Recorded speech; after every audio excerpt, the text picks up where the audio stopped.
بسم اللہ الرحمن الرحیم۔ جب عبادت بوجھ سے سکون بن جائے تو سمجھ لو کہ تم کو اللہ سے اور اللہ کو تم سے محبت ہو گئی۔ دنیا کو راضی کرنے کی کوشش میں نہ لگو، دنیا نہ کسی سے خوش ہوئی ہے نہ ہوگی۔ راضی کرنا ہے تو رب کو کرو جو ایک آنسو اور ایک سجدے سے مان جاتا ہے۔ رسول اللہ صلی اللہ علیہ وسلم نے ارشاد فرمایا، اللہ تعالیٰ نے تم پر ماؤں کی نافرمانی کو حرام قرار دیا ہے۔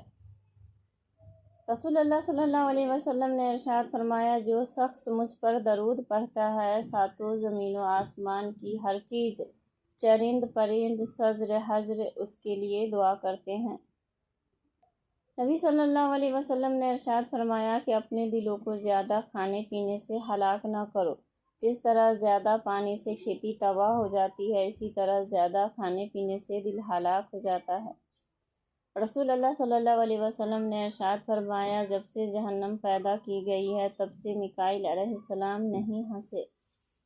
رسول اللہ صلی اللہ علیہ وسلم نے فرمایا، میں جنت میں تھا کہ مجھے کسی کے قرآن پاک پڑھنے کی آواز سنائی دی۔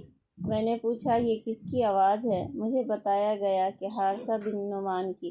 آپ صلی اللہ علیہ وسلم نے فرمایا، والدین سے نیکی کرنے کا ایسے ہی صلہ ملتا ہے۔ حارثہ بن نعمان سب سے بڑھ کر والدہ کے ساتھ نیکی کرتے تھے۔ فرمان مصطفیٰ صلی اللہ علیہ وسلم کا فرمان ہے، میری امت کے لوگ جنت میں نماز روزوں کی کثرت سے نہیں بلکہ دلوں کی سلامتی، سخاوت اور مسلمانوں پر رحم کرنے کی بدولت داخل ہوں گے۔ حضرت علی رضی اللہ عنہ نے فرمایا، قرآن پاک بار بار کہتا ہے، نا امید نہ ہو، کمزور نہ پڑو، غمگین نہ ہو، بے شک اللہ ہر چیز پر قادر ہے۔ انسانیت بہت بڑا خزانہ ہے، اسے لباس میں نہیں انسان میں تلاش کرو۔ تم جو خواب دیکھتے ہو ان کی تعبیر تمہاری دعائیں لکھتی ہے۔ تمہارے ہاتھوں کا اللہ کے روبرو اٹھنا تمہارا نصیب بدل دیتا ہے۔ صبر کریں، اگر آزمانے والا اللہ ہے تو آزمائش سے نکالنے والا بھی تو ہمارا اللہ ہے۔ حضرت علی رضی اللہ عنہ نے فرمایا، کبھی کسی کے سامنے اپنی صفائی پیش نہ کرو، کیونکہ جسے تم پر یقین ہے اسے ضرورت نہیں، اور جسے تم پر یقین نہیں وہ مانے گا نہیں۔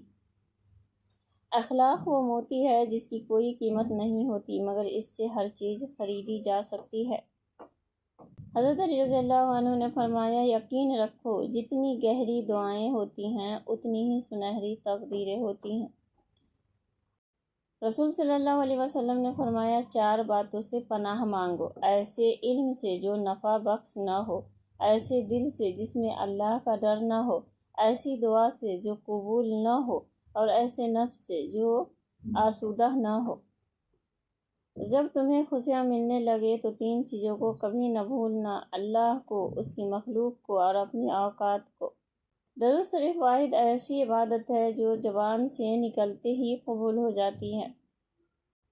پوری کائنات میں کوئی کسی کا انتظار نہیں کرتا جتنا اللہ اپنے بندے کی توبہ کا انتظار کرتا ہے۔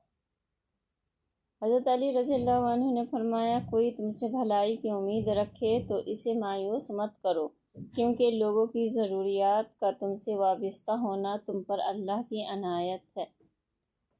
دعا وقت لیتی ہے لیکن قبول ہونے سے پہلے تمہارا صبر آزماتی ہے۔ حضرت علی رضی اللہ عنہ نے فرمایا، تین طریقوں سے پریشانی خوشی میں بدل جاتی ہے۔ نمبر 1، خاموش رہنا، خاموش رہنے سے پریشانی کم ہو جاتی ہے۔ نمبر 2، صبر کرنا، صبر کرنے سے ختم ہو جاتی ہے۔ نمبر 3، شکر کرنا، شکر کرنے سے خوشی میں بدل جاتی ہے۔ اگر تم عظمت کی بلندیوں کو چھونا چاہتے ہو تو اپنے دل میں انسانیت کے لیے نفرت کے بجائے محبت آباد کرو۔ ہم سب مر جائیں گے، یہ حقیقت جاننے کے باوجود بھی ہم ایک دوسرے کے دل دکھاتے ہیں، ایک دوسرے کو اذیت دیتے ہیں۔ حضرت علی رضی اللہ عنہ نے فرمایا، دو چیزوں کے ثواب کو تولا نہیں جا سکتا، معاف کرنا اور عدل کرنا۔ اپنی خوشی کے لیے کسی دوسرے کی خوشی خاک میں مت ملاؤ، تمہاری وہ خوشی بیکار ہے جس کے پیچھے کسی کے آنسو ہو۔ اے ایمان والو، اللہ سے ڈرو اور سچے لوگوں کا ساتھ دو۔ حضرت علی رضی اللہ عنہ نے فرمایا، جس انسان کی جان نکل جائے تو وہ زندہ نہیں رہتا، اور جس انسان سے احساس نکل جائے تو پھر وہ انسان ہی نہیں رہتا۔ کبھی اپنے دوست کی سچائی کا امتحان نہ لو، کیا پتہ اس وقت وہ مجبور ہو اور تم غلط فہمی میں ایک اچھا دوست کھو بیٹھو۔ جب تمہیں لگے کہ تمہارا کوئی نہیں ہے تو آسمان کی طرف دیکھو، وہاں وہ ہے جو ہمیشہ سے تمہارا تھا اور ہمیشہ تمہارا رہے گا۔ بچپن سے سکھایا جاتا ہے کہ اللہ سے ڈرو، لیکن یہ غلط ہے۔ اللہ سے اتنی محبت کرو کہ اس کی ناراضگی سے ڈرو۔ انسان جب برا کرتا ہے تو دائیں بائیں آگے پیچھے اچھی طرح دیکھ لیتا ہے، بس اوپر نہیں دیکھتا۔ حضرت علی رضی اللہ عنہ نے فرمایا، جب تم پریشان ہو تو یہ دعا پڑھو، حسبنا اللہ و نعم الوکیل، پریشانی ختم ہو جائے گی۔ کوئی تمہارا دل دکھائے تو ناراض مت ہونا، کیونکہ قدرت کا قانون ہے، جس درخت کا پھل زیادہ میٹھا ہوتا ہے لوگ پتھر بھی اسی کو مارتے ہیں۔ اللہ تعالیٰ سے دعا مانگو تو دعا کی قبولیت پر یقین رکھو، کیونکہ اللہ تعالیٰ کسی غافل، لاپرواہ اور مایوس کی دعا قبول نہیں کرتا۔ جو کوئی 5 وقت نماز پڑھتا ہے وہ اللہ عز و جل کی حفاظت میں رہتا ہے، اور جس کی حفاظت اللہ کرتا ہے اسے کوئی نقصان نہیں پہنچا سکتا۔ جو ذات رات کو درختوں پر بیٹھے پرندوں کو نیند سے گرنے نہیں دیتی، وہ ذات انسان کو کیسے بے مددگار چھوڑ سکتی ہے؟ نیند میں تو تم اپنے آپ کو بھی بھول جاتے ہو، پھر وہ کون ہے جو تمہاری حفاظت کرتا ہے، تمہاری سانسیں چلاتا ہے، تمہیں زندہ رکھتا ہے؟ بے شک وہ کائنات کا اکیلا رب اللہ ہے۔